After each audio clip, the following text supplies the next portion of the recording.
Buen día, la información de este video nos permitirá proporcionar un método para resolver de una manera más sencilla la integral definida. Comenzamos mostrando el método que teníamos para calcular la integral definida, el cual sería su definición. La definición de la integral definida entonces es una suma infinita de rectángulos. Podemos observar que este método es bastante extenso y además muy algebraico. Por esta razón se buscó un método alternativo que me permitiera conocer el resultado de una forma más rápida. Dicho resultado se llama teorema fundamental del cálculo. El teorema fundamental del cálculo nos indica que la integral definida se calcula por medio de las funciones llamadas antiderivadas. Y el resultado de la integral será la diferencia de la evaluación de los límites superiores en la función antiderivada. Primero se evalúa el límite superior y después el límite inferior del intervalo. Para utilizar este resultado se requiere conocer el concepto de antiderivada, que a continuación lo veremos. Una función f de x es antiderivada de una función f de x, es decir, de esta, si la antiderivada cumple que al derivarse da como resultado la función que está dentro del integrando. Veamos ejemplos de antiderivada. Decimos que la función f de x con regla de correspondencia 5x al cubo más 8x al cuadrado más 9x es antiderivada de la función 15x al cuadrado más 16x más 9, debido a que la derivada de esta función nos genera el resultado de la regla de correspondencia de esta otra. Observemos que la derivada del primer término sería 5 por 3x al cuadrado más el número 8 multiplicado por 2x más 9 por x a la 0.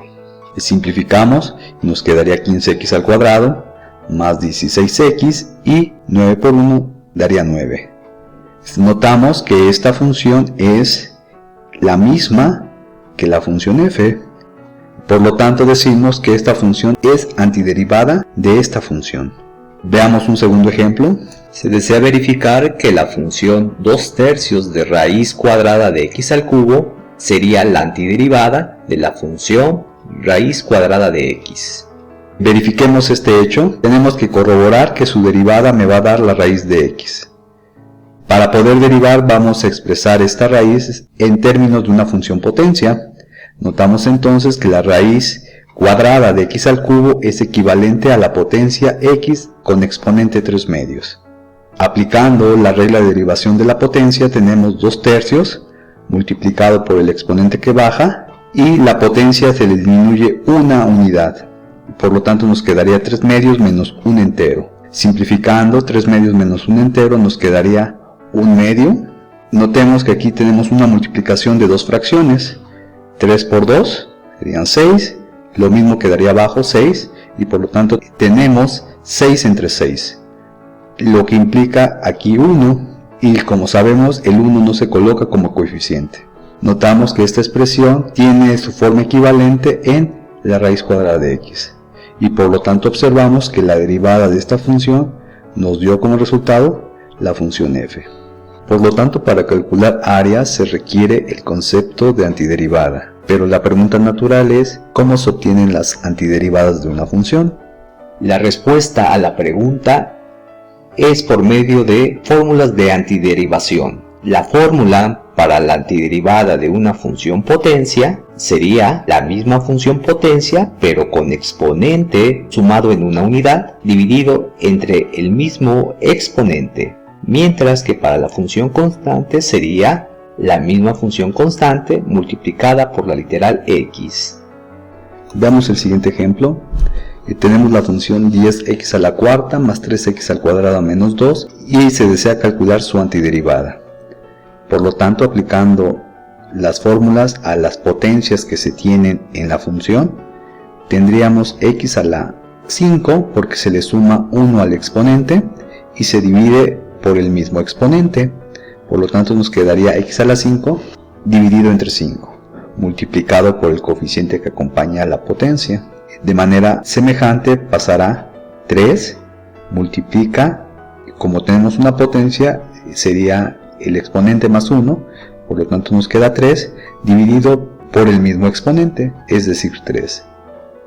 Y tenemos entonces aquí una función constante, y la fórmula nos indica que simplemente la antiderivada es la constante multiplicada por la x. Por lo tanto tenemos menos 2x en el resultado de la antiderivada de esta constante. De esta manera, si simplificamos, notamos que sería 10 entre 5 nos daría 2 por x a la 5, que es lo que quedó.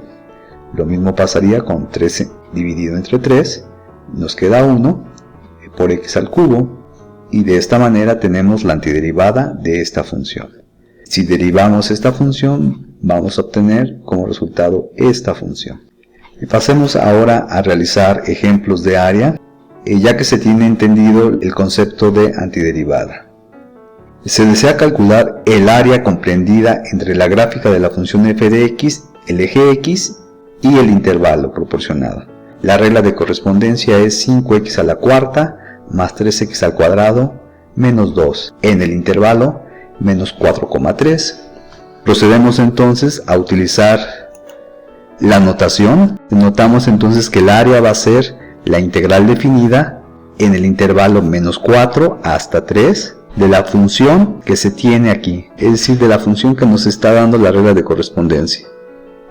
Para calcular la integral definida se ocupa el resultado que nos indica el teorema fundamental del cálculo. Se debe encontrar la antiderivada y evaluarla en el límite superior del intervalo y posteriormente restarlo con la antiderivada evaluada en el límite inferior del intervalo. Para este fin, primero entonces vamos a encontrar la antiderivada, la cual notamos que se van a ocupar las fórmulas de la función potencia, como lo hicimos en el caso anterior. X a la cuarta se le suma 1 al exponente, nos quedaría x a la 5 dividido por el mismo exponente, se multiplica por su coeficiente que acompaña a la función potencia, más el coeficiente que acompaña a la potencia, y le aplicamos la fórmula de antiderivada a esta función. Por lo tanto se le suma 1 al exponente y se divide por el mismo exponente. Tenemos la antiderivada de una función constante y por lo tanto tenemos la constante multiplicada por la incógnita, es decir, por x. Simplificando, tenemos 5 entre 5, nos daría 1 y multiplicaría por x a la 5, es decir, x a la 5 en el resultado. Lo mismo tendríamos aquí, se cancelan los 3 y quedaría x al cubo. Reescribimos esta expresión y ahora se va a calcular estos valores. Sustituimos entonces el límite superior del intervalo en la antiderivada que hemos encontrado. Tendríamos 3x a la 5 más 3x al cubo menos 2 por 3. 3 a la 5, simplificamos, nos queda 243. Y 3 al cubo, su resultado es 27 y 2 por 3 sería 6. Simplificamos y tenemos el resultado de 264. Un proceso parecido cuando sustituimos en el límite inferior, es decir, en menos 4. Menos 4 a la quinta nos quedaría menos 1024, menos 4 al cubo, menos 64, y menos 2 por menos 4 nos queda más 8. Simplificando, nos queda menos 1080. Por lo tanto ya tenemos estos dos valores. Ahora ya puedo hacer la resta. Sustituyo y tendríamos este valor que fue 264 menos el valor de f evaluado en menos 4 que fue menos 1080. Por leyes de signos, esto sería menos por menos sería más y tendríamos 264 más 1080 y por lo tanto tenemos 1344, el resultado del área. Notamos que este resultado corresponde también a la integral definida, que es el equivalente al área. Veamos ahora un segundo ejemplo. Tenemos ahora que calcular el área comprendida entre la función 2x al cubo menos x al cuadrado más x acotada en el intervalo de 0 a 5. Tenemos entonces que el área es una integral definida con el límite inferior 0 y el límite superior 5. Colocamos la regla de correspondencia en el integrando y el dx. Por el teorema fundamental del cálculo se realiza esta integral por medio de la diferencia de las antiderivadas evaluadas en el valor 0 y 5 respectivamente. Calculemos entonces quién sería la antiderivada de esta función. Para calcular la antiderivada tenemos que aplicar la fórmula de sumarle un 1 al exponente en cada caso de la función potencia y dividirlo por el mismo exponente. Entonces este coeficiente 2 se reescribe y le aplicamos la fórmula a la función x al cubo. Tenemos x a la cuarta dividido entre 4. Reescribimos el valor menos, tenemos x al cubo dividido entre 3. Y finalmente para esta expresión que tiene exponente x a la 1, tendríamos x al cuadrado dividido entre 2. Por lo tanto, esta expresión es lo mismo. 2 cuartos es equivalente a 1 medio de x a la cuarta. Esta expresión es equivalente a menos 1 tercio de x al cubo y esta otra es equivalente a 1 medio de x al cuadrado. Le faltaría sustituir el valor 5 en la antiderivada y también el 0 en la antiderivada, que serían los límites de la integral. Y cuando se sustituyen 5 tenemos el resultado de 283.34 y cuando se sustituyen 0 se tiene el valor de 0. Cuando se sustituye los valores en la fórmula tenemos 283.34 menos 0 y de esta manera observamos que el área que se calcula por medio de la integral y esta por medio del teorema fundamental del cálculo nos dio como resultado 283.34, es decir, el área exacta de esta función. Con esto estaríamos terminando la explicación de este método llamado teorema fundamental del cálculo, que me permite calcular la integral definida. Les agradezco su atención. Muchas gracias.